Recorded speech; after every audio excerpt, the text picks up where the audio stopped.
अस्सलाम वालेकुम जी। Jawad Hafeez, stock market expert, life and business coach, आपके साथ एक नई वीडियो में। आज मेरे साथ मुस्तफ़ा साहब हैं, normally known as Mustafa Ahmed Mirchawala. और आज सर से ये भी पूछेंगे भाई से कि मिर्चा वाला जो है ये आपने सरनेम में क्यों ऐड किया हुआ है फैमिली नेम में। और इनकी वीडियोस बड़ी अच्छी होती हैं। मैंने इन्हें कांटेक्ट इसलिए किया कि बड़े कम लोग हैं जो स्टॉक मार्केट पे विजन रखते हैं। इवन मैंने अकाउंटेंसी में भी या चार्टर्ड अकाउंटेंसी करे हुए लोगों को भी देखा है, तो अनफॉर्चुनेटली उनका इतना विजन नहीं होता।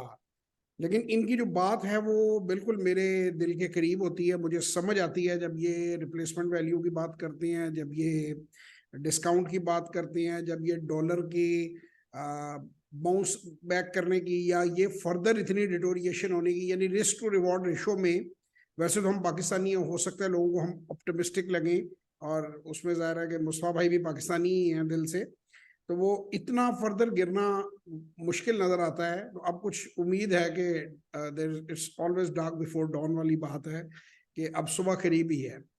तो जी सर, सबसे पहले तो आप हमें अपने आप को इंट्रोड्यूस आप करवाएं कि आपकी अर्ली लाइफ कहाँ से शुरू हुए आप, और अब कहाँ तक पहुंचे सर। अच्छा जी। फर्स्ट ऑफ ऑल मैं आपके उस क्वेश्चन का भी जवाब देना चाहता हूँ कि जो मिर्चा वाला सर नेम है, एक्चुअली ये हमारे जो मेमन्स होते हैं ना उसमें, यानी मेरे दादा परदादा या किसी ने इस फील्ड में इंडिया में हो सकता है काम किया हो, तो उस वजह से ये फैमिली नेम पड़ जाता है। लेकिन मुझे आज भी याद है जब हम लोग छोटे थे ना, तो हम लोग बड़े शाय फील करते थे कि भाई मिर्चा वाला, यानी बच्चे हमारे साथ वो, आपको पता है ना, जोक्स करते थे, फन करते थे। लेकिन वक्त के साथ साथ फिर शायद इसी नाम से हम पहचाने जाने लगे, यानी जो हमारा इंस्टीट्यूट है मिर्चा वाला सब ऑफ अकाउंटेंसी, वो इसी नाम से है।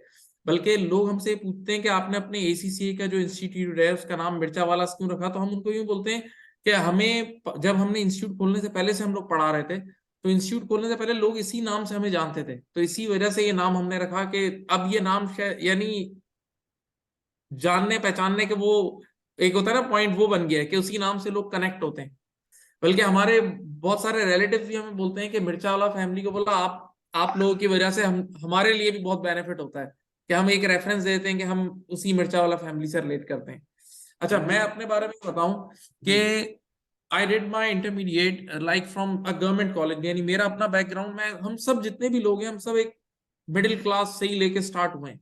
लेकिन ये मैं जो जो बातें बताऊंगा वो हमारी ऑडियंस के लिए, हमारे बच्चों के लिए, हमारे यूथ के लिए एक मोटिवेशन होनी चाहिए। So I did my intermediate from a government college, मुझे आज भी याद है, गवर्नमेंट, वो गुलशन इकबाल में कॉलेज थी, ऑल्दो वो उस वक्त की टॉप रेटिंग गवर्नमेंट कॉलेज थी। जैसे डीजे साइंस है, एक आदमजी साइंस है, उसके बाद इसी का नंबर होता था गवर्नमेंट, वो गुलशन इकबाल कॉलेज।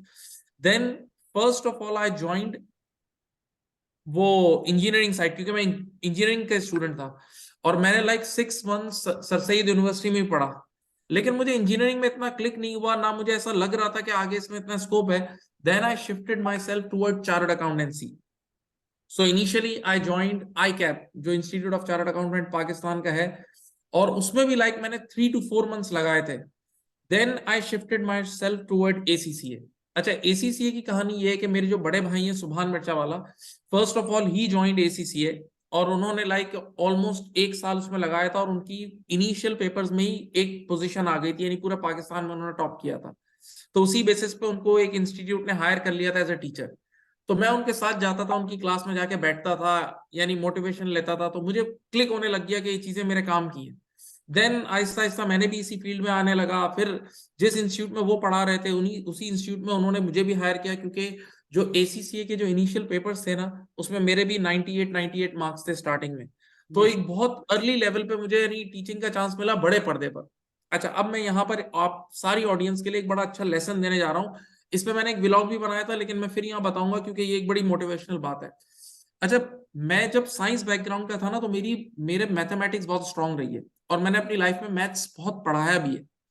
जब हम एसीसीए में आते हैं ना, तो एसीसीए में 2 तरह की अकाउंटिंग होती है, एक होती है फाइनेंशियल अकाउंटिंग और एक होती है कॉस्ट अकाउंटिंग। कॉस्ट अकाउंटिंग जो है ना, वो मैथमेटिक्स के बहुत करीब होती है।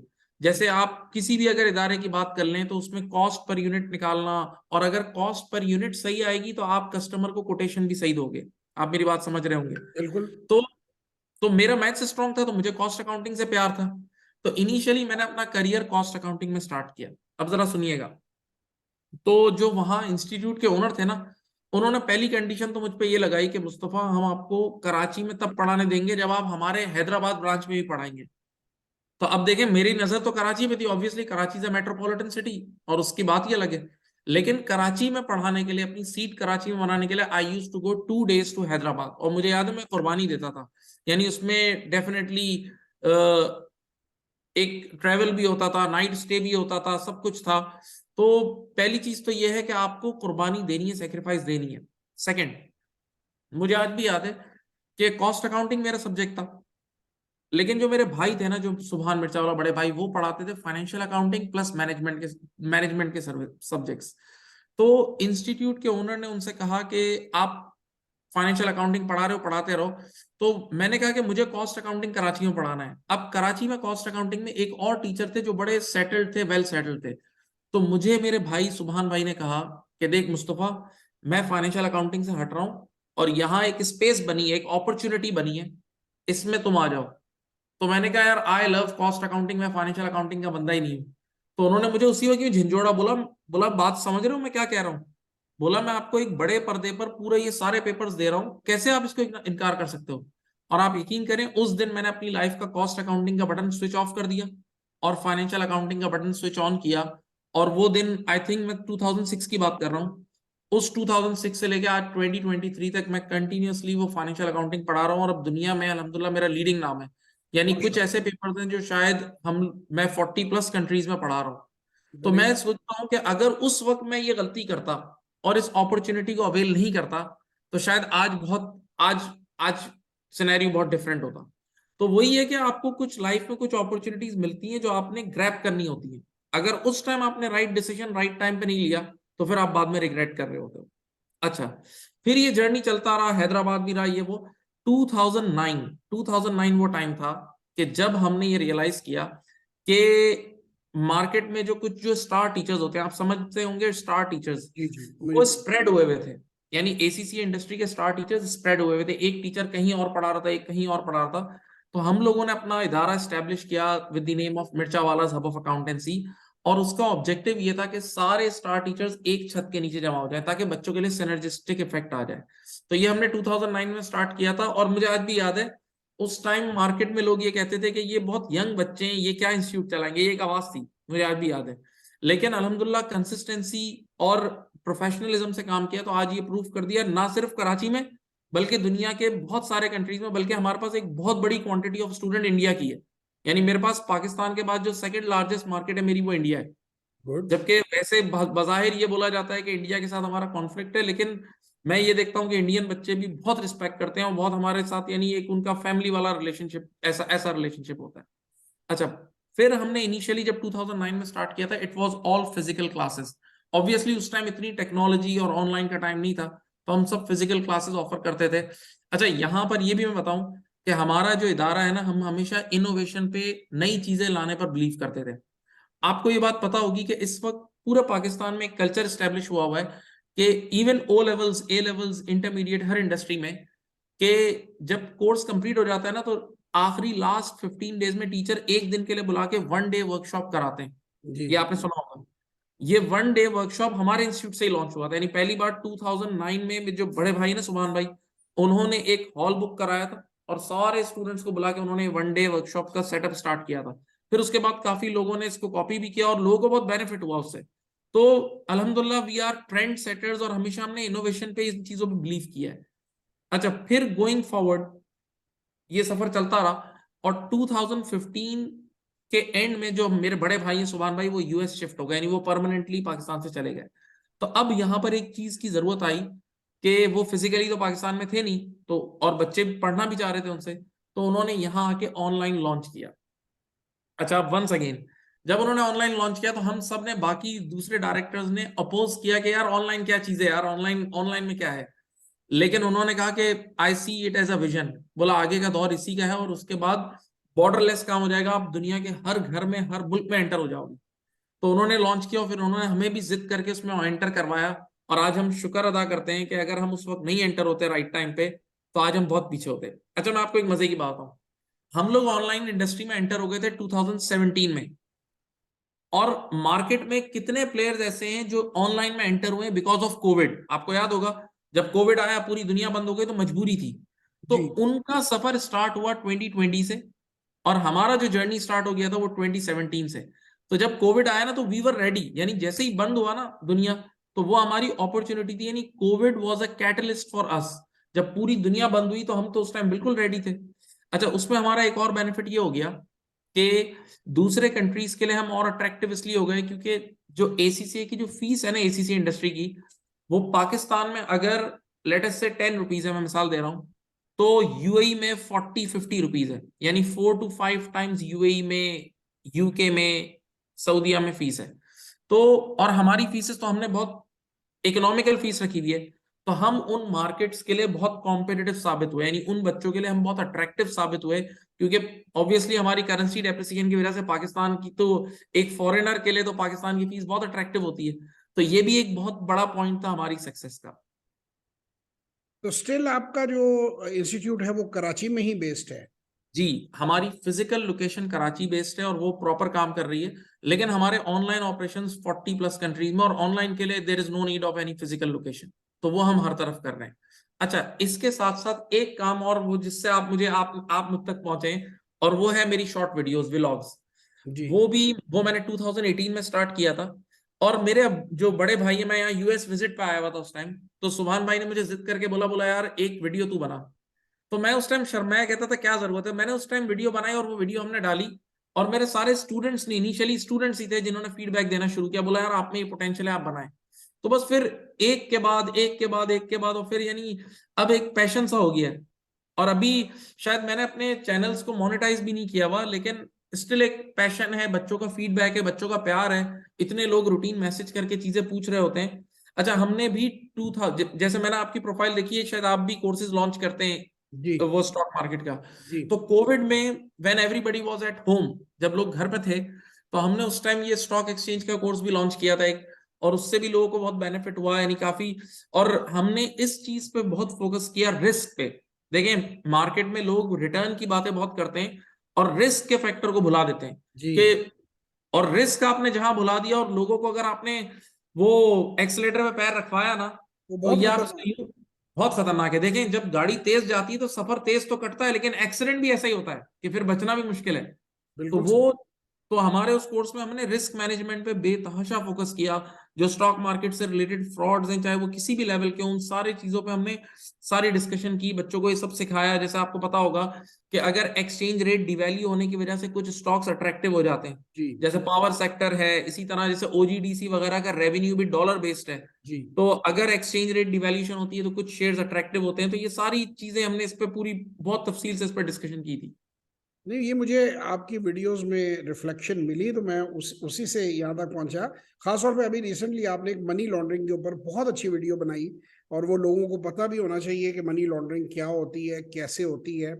और अच्छा सर, ये जो बच्चे एसीसीए का कोर्स पास करते हैं, ये आगे इनके लिए क्या अपॉर्चुनिटीज होती हैं? ये कहाँ अच्छे तरीके से करियर में ये खप सकते हैं, यानी जिसे आप कह सकते हैं एम्प्लॉयड हो सकते हैं, बहुत बेस्ट अच्छा सवाल है, एम्प्लॉयमेंट? और ये एक बहुत, इस पे कुछ लोगों की मिसपरसेप्शंस भी हैं। देखें, एसीसीए इटसेल्फ अगर मैं आपको क्वालिफिकेशन बताऊं तो it's a mix plate of lot of things, like इसमें फाइनेंशियल अकाउंटिंग है, जी इसमें कॉस्ट एंड मैनेजमेंट अकाउंटिंग है, जी इसमें टैक्सेशन है बहुत अच्छे लेवल का, जी इसमें फाइनेंशियल मैनेजमेंट है, जैसे आपको डिसीजन लेना है कि आप, अगर आप चाह के आप यूएई में आज एक बिजनेस स्टार्ट करना चाहते हो, तो बिजनेस स्टार्ट करने से पहले जो पूरी फिजिबिलिटी स्टडी होती है, इन्वेस्टमेंट अप्रेजल वगैरह होता है, ये सारी चीजें फाइनेंशियल मैनेजमेंट के अंदर है। इसी तरह अगर आपने लोन लेना है तो आपने फिक्स रेट पे लोन लेना है, फिक्स रेट एग्रीमेंट करना है या वेरिएबल रेट एग्रीमेंट करना है, ये सारी चीजें हैं। इसी तरह जैसे हमारे मुल्क में इस वक्त एक बहुत बड़ा चैलेंज है एक्सचेंज रेट फ्लक्चुएशन। तो जो लोग इंटरनेशनल ट्रेड कर रहे हैं उनके लिए बहुत मुश्किल होता है कि वो जिस दिन डील कर रहे होते हैं उस दिन रेट कुछ और होता है, और जब पेमेंट का दिन आता है तो रेट कुछ और होता है। तो बिल्कुल इस तरह की हैजिंग स्ट्रेटजी सारी हमारे यहाँ चार्टर्ड अकाउंटेंसी में सिखाई जाती है। फिर ऑडिट बहुत स्पेशलाइज लेवल का सिखाया जाता है। तो ये सारी चीजें तो इस कोर्स के अंदर है। अच्छा, ट्रेडिशनली अकाउंटेंट्स का क्या रोल होता था कि accountants traditionally audit firm join करते थे और वो एक्सटर्नल ऑडिट करते थे डिफरेंट कंपनीज की। तो आज भी वो रोल तो है, वो रोल है, उसमें इनकार नहीं है। लेकिन इसके अलावा आप डायरेक्टली इंडस्ट्री में जा सकते हैं, आप इंडस्ट्री में जाके डिफरेंट कंपनीज के फाइनेंस डिपार्टमेंट में, जैसे हमारे यहाँ पाकिस्तान में इस वक्त मैं देखता हूँ हमारे बहुत सारे स्टूडेंट्स स्टैंडर्ड चार्टर्ड बैंक में हैं, आईसीआई में हैं, लकी सीमेंट, यूनिलीवर, इन सब जगह, मैं लोकल बात कर रहा हूँ अभी, तो इन सब के फाइनेंस डिपार्टमेंट में भी हैं।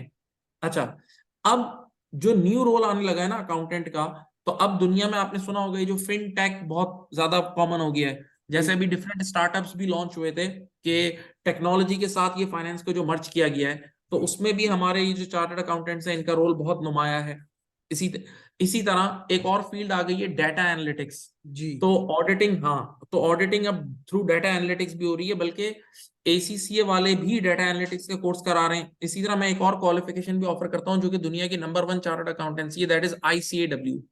तो आईसीएडब्ल्यू के तो कोर्स के अंदर, यानी जो पेपर्स हम पढ़ाते हैं उसके अंदर ही डाटा एनालिटिक्स आ चुका है।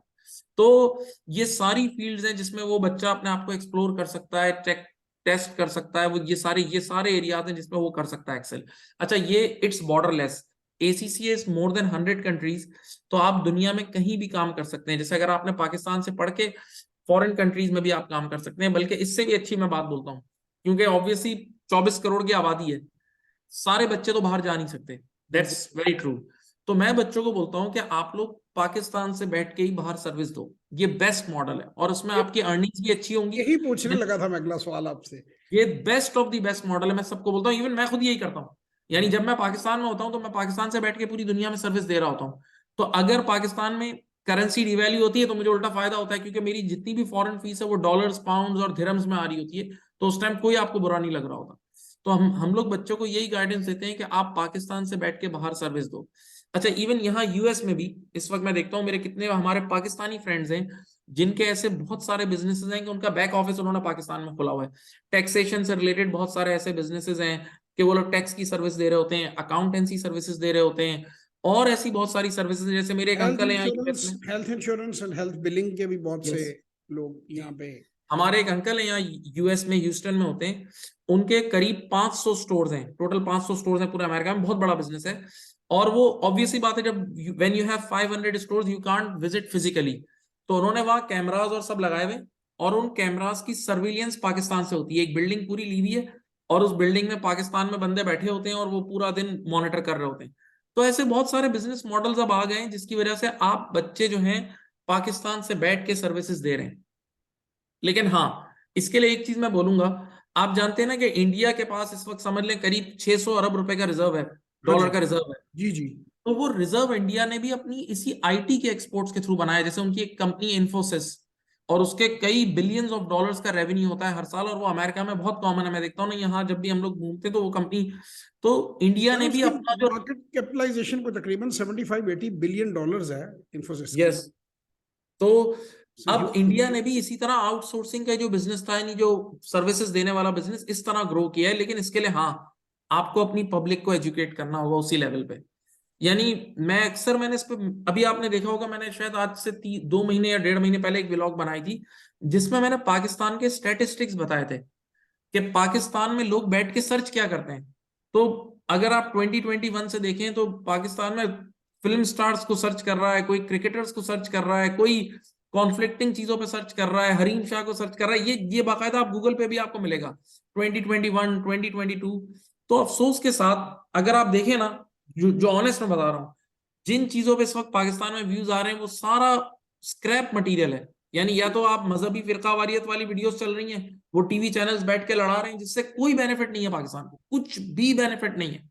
आप ऑनेस्टली सोचें। इसी तरह एक तो ये वीडियोस चल रही है, बाकी पॉलिटिकल डिस्कशन वाली वीडियोस चल रही हैं जिसमें एक बंदा दूसरे को गलत साबित कर रहा है, वो दूसरा तीसरे को वही यही स्क्रैप ही चल रहा है। यानी इसमें कोई प्रोग्रेस नहीं है कि पाकिस्तान के लिए।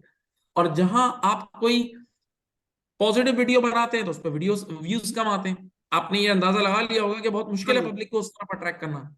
बड़ा मैंने बड़े लोगों को चेंज करने की कोशिश की है, लेकिन ऑब्वियसली यही अगर किसी सिविलाइज्ड सोसाइटी में हो तो वो बड़ी तेजी से मल्टीप्लाई हो, कि जब हम लोगों को कमाना सिखा रहे हैं ये बहुत बड़ी अपॉर्चुनिटी होती है।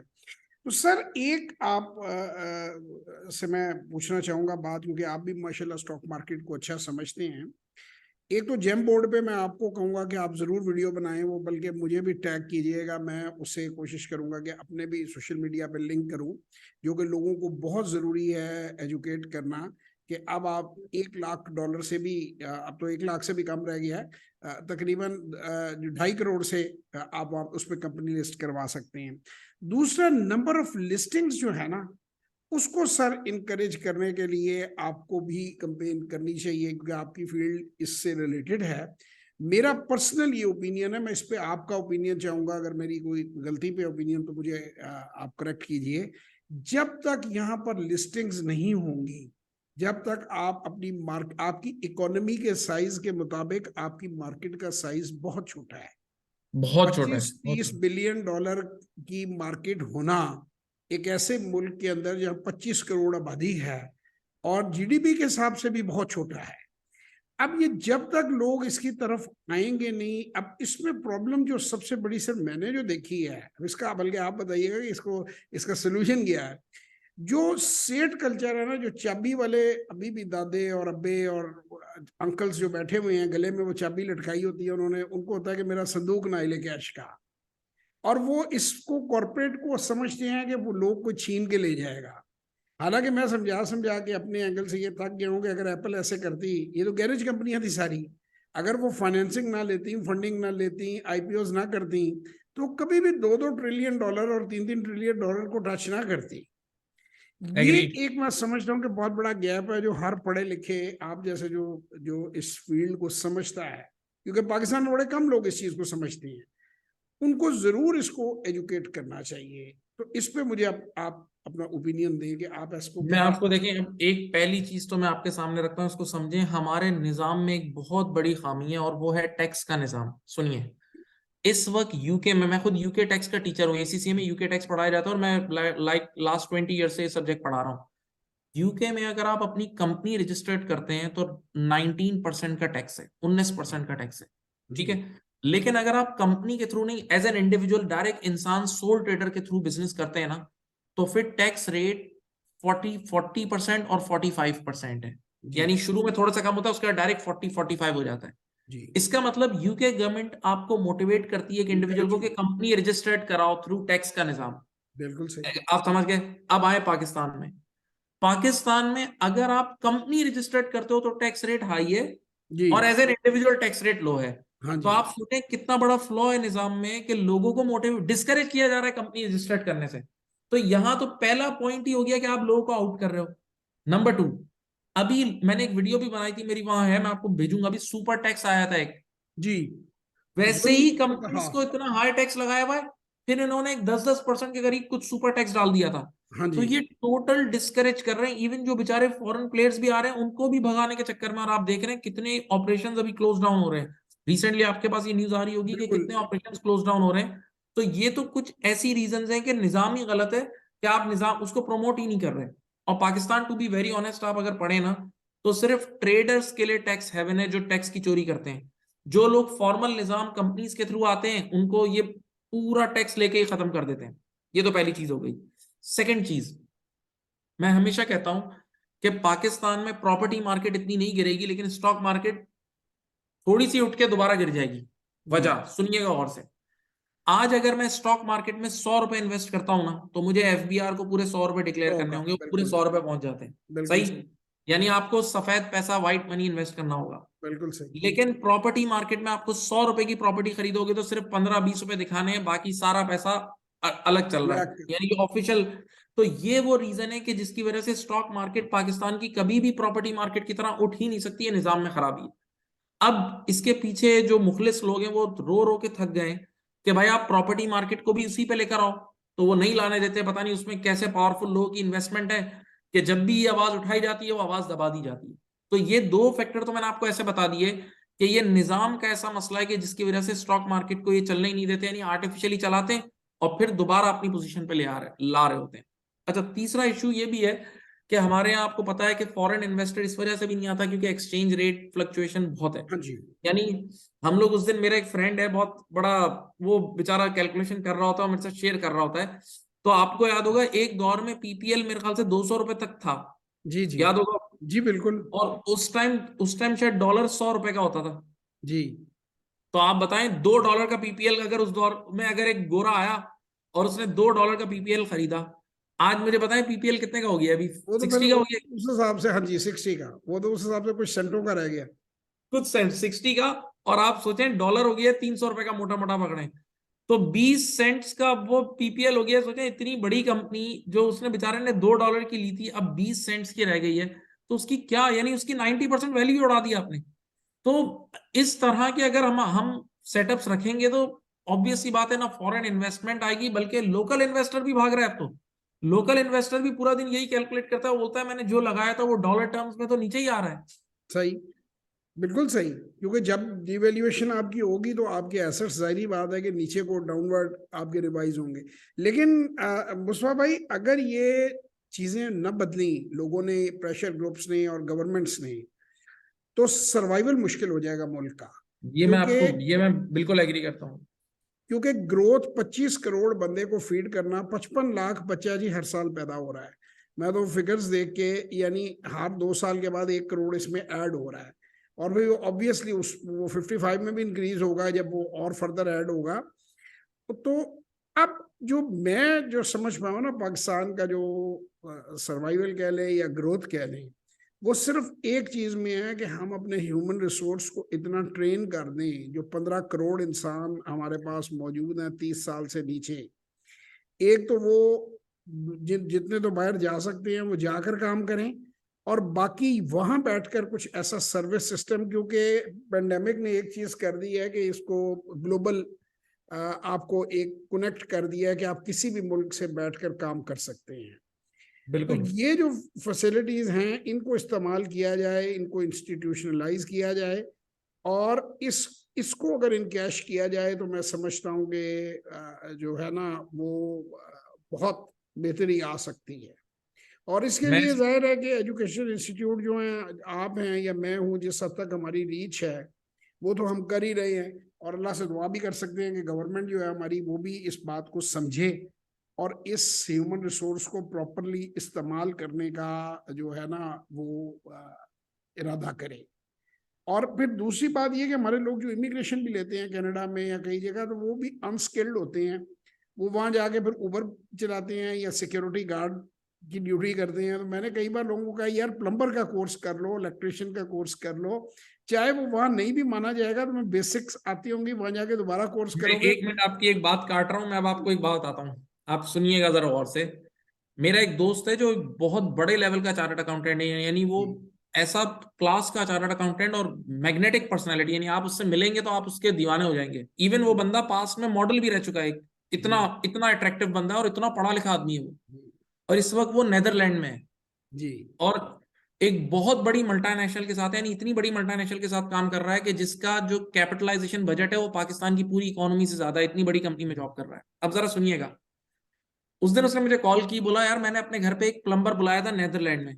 जी बोला प्लम्बर से जब मैं बात करने लगा ना, तो बोला मुझे अंदाजा हुआ कि वो प्लम्बर मुझसे डबल कमा रहा है एक चार्टर्ड अकाउंटेंट से। ट्रू इस ट्रू। वक्त सुन लीजिए, यूके में, यूएस में और ये यूरोप साइड पे इन प्लम्बर्स की शॉर्टेज इतनी हो गई क्योंकि पूरी कॉम लग बन गई यूट्यूबर।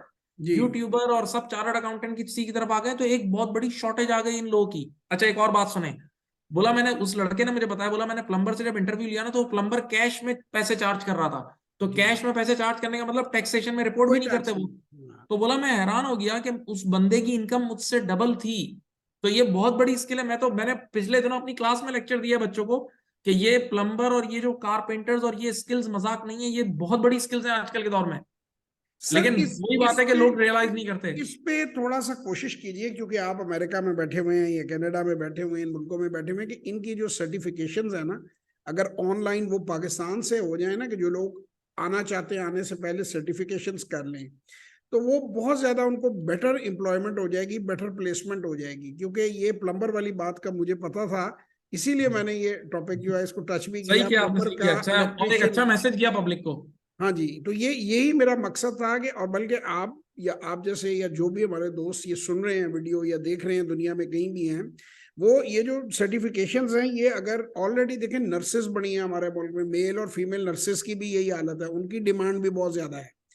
उनकी भी पेज बहुत हाई हैं। सिर्फ ये है कि अगर उनको स्टैंडर्डाइज कर दिया जाए ना, इंटरनेशनली उसको कोलैबोरेट करके, जिस तरह यूनिवर्सिटीज की डिग्रीज हैं, मैं ये बिल्कुल समझता हूँ कि इस वक्त यूनिवर्सिटीज की जो हाई डिग्रीज हैं उनसे ज्यादा अगर इन लोगों को ट्रेन करके इस वर्कफोर्स को बाहर भेजा जाए तो ये ज्यादा आपको जो रेमिटेंसेस वगैरह कोई तकरीबन 22 से 25 बिलियन के दरमियान जो आता है बाहर से, ये आपका यही 50 बिलियन क्रॉस कर जाएगा अगर ये बिल्कुल सही कह रहे इसको एक मिशन के तहत किया जाए ना। तो ये मैं इसीलिए मेरा था कि हमारा जो मकसद है इस इंटरव्यू का, वो मकसद ही ये है कि जो लोग इसको सुने वो फायदा उठाएं, वो अकाउंटेंसी भी सीखें, वो स्टॉक मार्केट के बारे में भी जानें, लेकिन जो सबसे बड़ा है कि मुल्क का फायदा सबसे पहले है। मुल्क है तो हम लोग हैं। बिल्कुल चाहे सही कह बाहर रहे इधर हैं। उधर निकला जा सकता है, लेकिन मुल्क नहीं रहेगा तो हम लोगों की क्या इज्जत रहेगी। अभी हम सब बड़ा फील करते हैं, तकलीफ फील करते हैं। अच्छा जी सर, सर। मुझे ये बताएं कि अब आपके फ्यूचर प्लान्स क्या हैं? अब आगे आने वाले 5 सालों में आप कहाँ देखते हैं चीजों को, अपने आप को लेकर? देखिए मैं खुद अपने लिए भी मोटिवेशन रखता हूँ। यानी कई कुछ ऐसे देश भी आते हैं कि जब मुझे ऐसा फील होता है कि यार मैं बन गया, लेकिन फिर मैं अपने आप को कहता हूँ कि आई एम नथिंग। वो एक शेर मैं पढ़ता हूँ आपको, यानी अक्सर मैंने बहुत आईबीए वगैरह में बहुत बार गया हूँ और वहां भी मैंने ये शेर बच्चों को सुनाया, और ये बच्चों के लिए और हम सब के लिए है। और वो क्या है? ये दिल की है आवाज कि मैं कुछ भी नहीं हूं। ये दिल की है आवाज कि मैं कुछ भी नहीं हूं। इस पर है मुझे नाज कि मैं कुछ भी नहीं हूं। कुछ हो ना मेरी जिल्लत ख्वारी का सबब है। ये है मेरा एजाज कि मैं कुछ भी नहीं हूं। तो माशाल्लाह। इंसान ने जिस दिन ये समझा ना कि मैं बन गया, तो बस हम्म। उस दिन वो अपने आप को मल्टीप्लाई बाय जीरो कर देता है। तो मैं आज भी अपने आप को बोलता हूँ कि मैं तालिब इल्म हूँ, और मैं आज भी दिन में शायद 3-4 घंटे पढ़ता हूँ। यानी मैंने अपने लिए स्पेशल ऐसे रूम्स बनाए हुए हैं, ऐसे लाइब्रेरी में जाके बैठ के मैं सेपरेट पढ़ता हूँ कि मुझे पढ़ाई जरूरी है। बल्कि मैं अपने साथ एक रिसर्च टीम भी रखता हूँ कि कुछ बच्चे ऐसे हैं जो मुझे हेल्प भी कर रहे होते हैं। मैंने उनको बोला हुआ है कि जो आपके पास न्यूज आए वो मुझे शेयर करो। इवन इंडस्ट्री के कुछ ऐसे स्पेशलिस्ट हैं, सीएफओज वगैरह हैं, वो रूटीन मुझे इंडस्ट्री की भी अपडेट्स दे रहे होते हैं। तो मेरा अपना, तो मैं बोलता हूँ कि आई एम ए स्टूडेंट, तालिब इल्म हूं। और मैं आपकी ऑडियंस को, मेरी ऑडियंस को भी यही मैसेज देना चाहता हूँ कि हम लोग आजकल ये बहुत इश्यू चल रहा है कि बच्चे जॉब पे आते हैं ना, वो थोड़े दिन काम करके वो समझते हैं कि वो बहुत बड़ी पोस्ट पे पहुंच गए। यानी वो थोड़े दिनों में उनका एटीट्यूड चेंज हो जाता है। तो डाउन टू अर्थ रहें, अपने अंदर लर्निंग बिहेवियर लाएं। क्योंकि देखें, दुनिया कॉन्स्टेंटली चेंज हो रही है। आप देखें, आप पिछले कुछ सालों में आप देख लें, दुनिया बिल्कुल ही चेंज हो गई। यानी मैं एक दौर था कि कराची से बाहर नहीं निकल सकता था, इतना फिजिकल टीचिंग का काम होता था। और अब मैं काफी महीनों से यहाँ यूएस में हूँ और मैं आराम से अपने ऑपरेशंस रन कर रहा हूँ, कोई इशू ही नहीं है, क्योंकि चीजें बिल्कुल टोटली टोटली चेंज हो चुकी हैं। अच्छा, मैं यहाँ पर एक और चीज भी पब्लिक को मैसेज देना चाहूंगा, जो अभी आपने भी बोला। एक टाइम था, मुझे भी याद है, कि जो पाकिस्तान छोड़ के जा रहा होता था उसको बहुत बुरी नजर से देखा जाता था।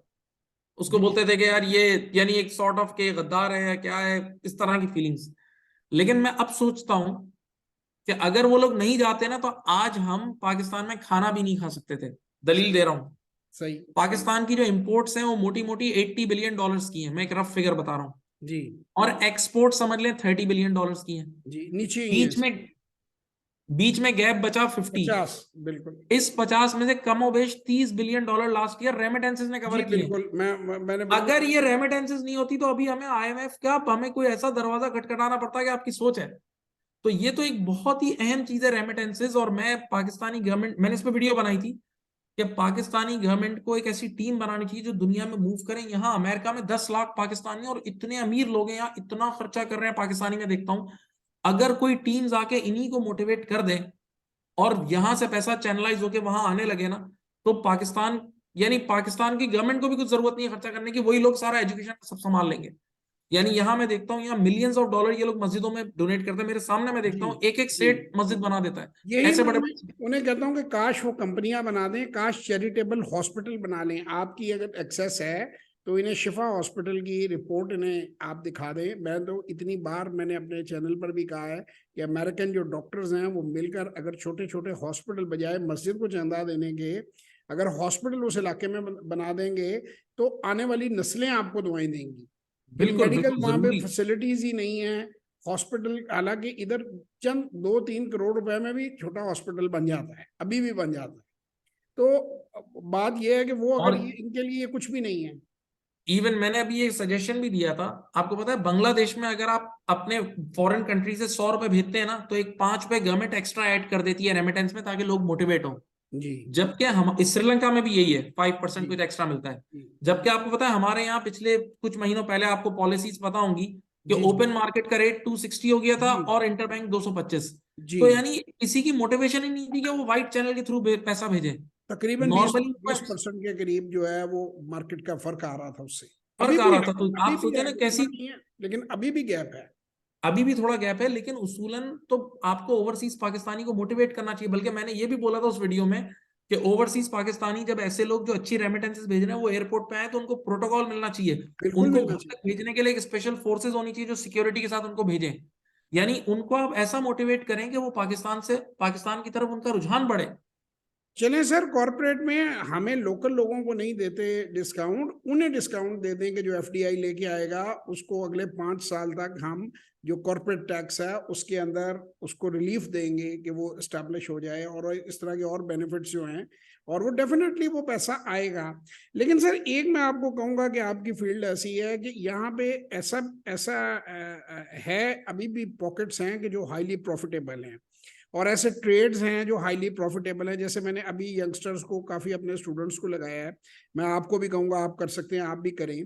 मसलन पाकिस्तान से जो हमारा हिमालयन सॉल्ट है और उसके सॉल्ट लैंप्स हैं, अब वो अल्लाह ने हमें चीज़ें दी हुई हैं जिसमें ना कोई टेक्नोलॉजी है उसमें, वो एक पत्थर है, उसको तोड़ना है, उसको शेप देनी है और उसको रखना है और उसको बाहर बेच देना है। ये वो भी हमारी कौम नहीं, ये ओवरसीज भी थोड़ी सी अगर हिम्मत करें, मिलकर कोशिश करें, उनके रिश्तेदार जो हैं, कि वो जो जिसे कहते हैं ना ट्रेड नॉट एड, वो अप्रोच किसी तरह हमारे मुल्क के अंदर जो है वो अगर पैदा हो जाए तो चीज़ें बड़ी बेहतर हो सकती हैं और बड़ी क्विकली बेहतर हो सकती हैं। अब वो देखें, वो सिकंदर आजम के ज़माने से सेकंड लार्जेस्ट रिजर्वायर हैं दुनिया के, वो सॉल्ट के, सॉल्ट ही सॉल्ट है। कोई तकरीबन 150-200 किलोमीटर लंबी वो पहाड़ियाँ हैं, उनके अंदर कान ही कान है कि वो निकाला नहीं जा सकता जो सॉल्ट है। अगर उसको सही तरीके से मार्केट किया जाए तो वो आपको इतना पैसा दे सकता है कि आप जा सकते हैं। और इस तरह की बहुत सी चीजें हैं, जिस तरह मैंने ह्यूमन रिसोर्स डेवलपमेंट की बात कर रहा हूँ। जैसे अभी मेरे जहन में जो आता है कि अभी यहाँ पे ओ लेवल या ए लेवल के जो स्टूडेंट्स हैं अमेरिका में या इंग्लैंड में, अगर वो कोई किसी सब्जेक्ट में वीक हों और प्राइवेट ट्यूशन लेने जाएं तो बहुत उन्हें हैवीली पे करना पड़ता है। वो एग्री। ऑनलाइन बड़े मजे से यहाँ से क्लास ले सकते हैं, टीचरों ने मैथ्स है या इंग्लिश है या कोई भी सब्जेक्ट है वो उनको पढ़ा सकता है। तो ये वो चीजें हैं कि जो मैं समझता हूँ कि क्या रिस्पॉन्सिबिलिटी तो हम लोगों की नहीं है, लेकिन बीइंग अ प्रिविलेज पर्सन जैसे आपकी एक्सेस है, तो इन चीज़ों पे आप अपने स्टूडेंट्स को, अपने लोगों को मोटिवेट किया करें कि अगर वो कर सकें तो इसमें वो पैसा भी बनाएंगे। मसलन लेट्स से कि कोई बंदा यहाँ एकेडमी खोल लेता है, जैसे हमारे यहाँ पे ABC एकेडमी होती है, हमारे पाकिस्तान में कितनी एकेडमीज खुली हुई हैं। जो ओ जी जी। लेवल और ए लेवल के जो डिफिकल्ट सब्जेक्ट्स हैं वो ऑनलाइन एकेडमी खोल लेता है, तो वो पूरी दुनिया में इन एग्जाम्स के लिए, या आपका अमेरिका का शायद थोड़ा सा स्लाइटली सिस्टम फर्क है, ओ ए लेवल नहीं है यहाँ पे, लेकिन ऑलमोस्ट सिलेबस वही है। जी और जी। यहाँ भी पाकिस्तान में भी लोग अमेरिकन स्कूल में कर रहे हैं, कुछ स्कूल वो अमेरिकन भी फॉलो करते हैं आपका जो सिस्टम है। तो वो आप देखें कि एक वो, मेरा ख्याल है कि वो पूरे कॉलेज की स्टाफ की जितनी तनख्वाह बनती होगी उतनी वो सैलरी एक एक बंदा निकाल सकता है। एग्री, यही हमारा मॉडल है जो मैंने आपको बताया। हम लोग भी जी तो 40+ कंट्रीज में यही काम कर रहे हैं ना, हमारे भी तो जी। वही लेक्चर्स चल रहे हैं। लेकिन बस लेकिन हम कोशिश, लोग हम लोग प्रोफेशनल लेवल पे कर रहे हैं, नहीं ACCA और नहीं आपका तो ICW। स्पेशलाइज्ड हो गया है ना, तो ये जी। इसको कोशिश करें, आप भी करें, मैं भी करता हूँ, और मिलकर भी कोशिश करते हैं कि लोगों को इस तरफ इंस्पिरेशन दें कि वो इस चीज़ को इस तरीके से लेकर इस डिजिटलाइजेशन का फायदा लें और मैं आपको एक इसको। चीज बताता हूँ, सॉरी आपकी बात काट रहा हूँ। जी जी आपको पता है कि हमारा काम इंडिया में बहुत अच्छा है, और इंडियन बच्चे एक फीडबैक हमें देते हैं, मैं आपके साथ शेयर करता हूँ। जी आपको पता है कि हम जो पाकिस्तान में कुछ ऐसी जगह हैं जहाँ लोगों की उर्दू बहुत साफ है, बहुत जी क्लीन उर्दू बोलते हैं। जी स्पेशली कराची वालों की उर्दू जी बहुत क्लीन होती है। जी। तो मुझे, और जबकि आप इंडियन लोगों से बात करें ना तो उनकी जबान इतनी क्लियर नहीं होती, हाँ जी, वो वो लोग तो अटक अटक के बोल रहे होते हैं, अटक के भी बोलते हैं, प्रोनाउंसिएशन भी बड़ी गलत है, फूल को फूल बहुत गलत कहते है। हैं। तो वो बच्चे हमें एक चीज का फीडबैक देते हैं, बोलते हैं यार, बोला हमें दिल चाहता है हम लोग आपको बैठ के सुनते ही रहे, बोला आप लोग इतनी प्यारी साफ सुथरी जबान से बात करते हो। और आपको पता है यहाँ अमेरिका में भी पाकिस्तानी ड्रामे देखते हैं हमारे कितने जी जानने वाले हैं यहाँ जो जी इंडियंस हैं, वो बैठ के जी बोला हम लोग को आप लोग की उर्दू इतनी अच्छी लगती है, आप लोग इतनी अच्छी जबान बोलते हैं। तो जो आप ये मार्केट की बात कर रहे हैं ना कि यहाँ से सर्विसेज, तो हम यहाँ से इंडिया में भी सर्विस दे सकते हैं, इंडिया तो बहुत बड़ी मार्केट है। और जी। मैं आपको बताऊं इंडिया वालों का पेइंग पोटेंशियल भी बहुत अच्छा है, क्योंकि हमारी अब अब तो तो करेंसी, हाँ 3.4 जी, का फर्क आ गया है। हाँ जी, वही मैं बता रहा हूँ। अब तो और रीजनली दूसरी जो चीज है ना, ये जो सारी सर्विसेज अच्छी हो सकती हैं, रीजनली इस वक्त हम सबसे सस्ते हैं। बहुत सस्ते हैं। पाकिस्तान में अच्छी खासी कॉम्पिटेंस है लोगों में, और इतने वो अंडर एम्प्लॉयड हैं। आप खासतौर पे जो डॉलर की जो पोजीशन हो गई है, इसमें इस कदर मतलब जैसे आप समझते हैं कि चीजें सस्ती हो चुकी हैं सर्विसेज, कि वो अब अगर सिर्फ मसला ये है कि अब ये अवेयरनेस जितनी पहले और जितना लोग क्विकली इसको फॉलो करें, उतना ये मैं समझता हूँ कि ये बेहतर होगी। जैसे आजकल मैंने अभी रिसेंटली कुछ इंटरव्यूज किए हैं, ये भी मैं आपसे बात करना चाहूँगा परफॉर्मेंस मार्केटिंग की, ये जो डिजिटल मार्केटिंग होती है, और इसका बड़ा अमेरिका से बहुत इसका ऑर्डर्स आते हैं, इसकी जो एड्स प्लेसमेंट्स है, डेवलपमेंट्स हैं, इसमें आपकी वीडियो एडिटिंग आ जाती है, ग्राफिक डिजाइनिंग आ जाती है, फिर उसके बाद उसको सारे सिस्टम को प्रोसेस करना और डिफरेंट फोरम्स के ऊपर वो फीड्स लगाना उसको सोशल मीडिया पे। तो ये एक बहुत बड़ा बिजनेस है। मैं एक्चुअली मेरी कोशिश है, और आप चूंकि अमेरिका में भी हैं तो आपके थ्रू भी मेरा यही मैसेज होगा कि लोगों को पाकिस्तान में इसकी कंपनी बनानी चाहिए, अमेरिकन कंपनी हो, कंपनी अमेरिकन हो। मैं नहीं कहता कि वो कंपनी पाकिस्तान में आगे बनाएं, अमेरिका में कंपनी स्टैब्लिश करें। लेट से कोई बंदा परफॉर्मेंस मार्केटिंग की कंपनी स्टैब्लिश करता है, यूके यूके में करता है, यूरोप में करता है, वो हायर बंदे यहाँ पे करे परफॉर्मेंस के लिए, काम के लिए, तो वो उनको बहुत प्रॉफिटेबिलिटी उनकी बहुत ज्यादा होगी, और वही वाली बात है कि यहाँ बैठे हुए घरों के अंदर पैसा आ रहा होगा। ये वैसे और काम हो भी रहा है, लेकिन आप सही कह रहे हैं, ये बड़े स्केल पे होना चाहिए, सर यानी आपको मल्टीप्लायर इफेक्ट के आपको साथ होना चाहिए। आपको बताने का मकसद ही ये था मेरा कि आप जैसे जो लोग हैं, आपकी पढ़े लिखे और आपकी इस तरह के लोगों के अंदर उठना बैठना है कि जितना वो इस चीज को हम वायरल करें, प्रमोट करें, उतना ही फायदा है। बल्कि आपको तो मैं कहूंगा कि आपको तो खुद भी ये करना चाहिए। जी आपका तो बिल्कुल। माशाल्लाह जैसे एक ऑलरेडी एस्टेब्लिश्ड इंस्टीट्यूट ऑलरेडी है। है, मैं खुद एक और इस पे काम कर रहा हूँ कि मैं जी एक ऑडिट फर्म भी स्टार्ट करूँ, कि जी जिसका काम ये हो कि वो सर्विसेज यूएस और यूके में दे, और जी। बैक ऑफिस हमारी पाकिस्तान में, उस और पे भी हम इसी लोग काम कर रहे तरह हैं। आप जितने लोगों को यहाँ कनेक्ट कर सकते हैं, उनको आप इनवाइट कर सकते हैं अपने इंस्टीट्यूट में कि आओ भाई हम ये कर रहे हैं, तुम परफॉर्मेंस मार्केटिंग वाले हो या तुम इस फील्ड के बंदे हो, तो ये सर्विसेज तुम पाकिस्तान से लो, पैसा बनाओ, काम करो अपना, लेकिन सर्विस जो है वो उधर से लो। तो वो इस वक्त हम इंडिया से बहुत सस्ते हैं। बहुत सस्ते हैं, और इवन हमारी स्टॉक मार्केट भी बहुत सस्ती है, दुनिया की सबसे सस्ती मार्केट हो गई मैं है। तो मैं तो कह कह के लोगों को थक गया हूँ, और आरडीए के तहत तो बहुत ही आसानी है उनके पास लोगों की। जी। इवन मैं ये फिल्म स्टार शान साहब हैं, उनसे मेरी बड़ी अच्छी दोस्ती है, वो क्लब में इकट्ठे स्विमिंग वगैरह करते हैं तो गपशप लग जाती है। तो मैंने I asked him a question कि इस वक्त सबसे सस्ती फिल्म जो है वो कहाँ बन रही है। तो उन्होंने कहा जी हम नेपाल से भी सस्ते हैं फिल्म बनाने में। तो मैंने कहा यार चले ठीक है, फिल्म का कंटेंट तो हमारा अच्छा नहीं है, आप डॉक्यूमेंट्रीज क्यों नहीं प्रोड्यूस करते कि वो आप कैमरे भी हैं आपके पास, ये टीवी की भी सारा सेटअप है, तो डॉक्यूमेंट्रीज जो हैं अगर वो आप करनी शुरू कर दें प्रोड्यूस यहाँ से, और वो बेशक शूट कहीं पे भी हो रही हो, एडिट यहाँ पे हो रही हो, प्रोसेस यहाँ पे हो रही हो, देखे ना अब तो ये एक यूनिवर्सल विलेज बन गया है, दुनिया ग्लोबल विलेज बन गई है। बिल्कुल। आप जरूरी नहीं है कि आपने अगर शूट जो है वो जापान में किया कोई फिल्म जो है, तो उसकी editing, titling, designing, voice make over, ये वो जो दूसरी जो चीजें फिनिशिंग जो उसके टचेज हैं, वो हाँ। आपके कराची में या हैदराबाद में नहीं हो सकते, या लाहौर में या पिंडी में नहीं हो सकते। तो मतलब ये ऐसी चीजें हैं कि जिन पर मैं समझता हूँ कि हम सबको कोशिश करनी चाहिए अपने अपने लेवल पे। और आज भी हमने सारी बातें यही की। तो अब सर आखिरी हम उसकी तरफ आते हैं कि आपका मैसेज क्या होगा पाकिस्तानियों को पहले, और फिर स्पेशली यूथ को। इसको अब आप क्या मैसेज देना चाहेंगे आप? देखिए, मैं एक अपने एक्सपीरियंस के साथ एक चीज बोल रहा हूँ। एक चीज तो मैं बोलता हूँ कि don't go for short termism. जो हमारी कॉम में भी है कि हम शॉर्ट टर्मिज्म पे बहुत जाते हैं और हम चाहते हैं कि रिजल्ट्स इमीडिएट आ जाएं। तो इमीडिएट रिजल्ट्स किसी के भी नहीं आते हैं। हम लोगों ने भी आज जब यहाँ तक पहुंचे हैं ना, तो एक बहुत बड़ी स्ट्रगल की है और बहुत वेट किया है कई बार। यानी कई बार चीजें आपके हवा का रुख दूसरी साइड पे भी होता है, तो आपको उसके लिए वेट करना पड़ता है। और शायद अब जो यूथ है उसको ज्यादा वेट करना पड़े, क्योंकि मैं ये हकीकत एक बात कह रहा हूं, आप भी मानेंगे कि शायद हम लोग आसान वक्तों में पैदा हो गए। अब दुनिया और टेढ़ी हो चुकी है। जो जिस तरह के दुनिया के हालात हैं और जिस तरह दुनिया में अब जंगें हो रही हैं, जैसे आप जानते हैं कि अभी जो डी डॉलराइजेशन का मसला चल रहा है, जी यानी डॉलर, तो उस पे यूएस का भी बहुत बड़ा वो ऑपोजिशन आएगा। यानी इसकी वजह से मुझे लग रहा है कि दुनिया में एक आध बड़ी अभी वॉर रहती है अब। और शायद एक और भी बात मैं बता दूं कि ये जो आपको पता है ना, इंडियन करेंसी में अब 18 कंट्रीज डील जी, करेंगे, 18 कंट्रीज ने एक्सेप्ट करनी शुरू कर दी है। एक्सेप्ट कर लिए। बल्कि तो लुई अब ये विटॉन देखिए, का ये वो दिखा रहा था को बंदा सोशल मीडिया पे तो कि मैं I paid for it in Indian rupee, yes, तो प्राउडली अब जरा इंडियन सोचें, दिखा रहा था। ये चीज यूएस के लिए बहुत खतरनाक है, यूएस डॉलर के लिए। तो ऑब्वियस सी बात है, यूएस अब अमेरिका इंडिया के कुछ हद तक अगेंस्ट होगा, और ऐसी कुछ चीजें नजर भी आ रही है।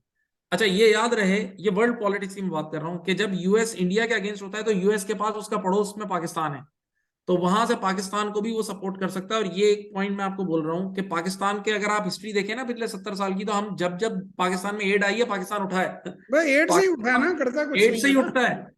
तो देर इज अ पॉसिबिलिटी मैं बोलता हूँ कि कुछ इन्वेस्टमेंट पाकिस्तान में भी रखो। कभी कभार ये यू टर्न भी मारते हैं, जी तो देर इज अ पॉसिबिलिटी कि पाकिस्तान में कोई इस तरह की एड आए, क्योंकि दुनिया में गेम खराब हो रही है। यानी ब्लॉक्स, यानी पावर का वो जो कहते हैं ना मूवीज में संतुलन, वो जी जी चेंज जी। हो रहा है।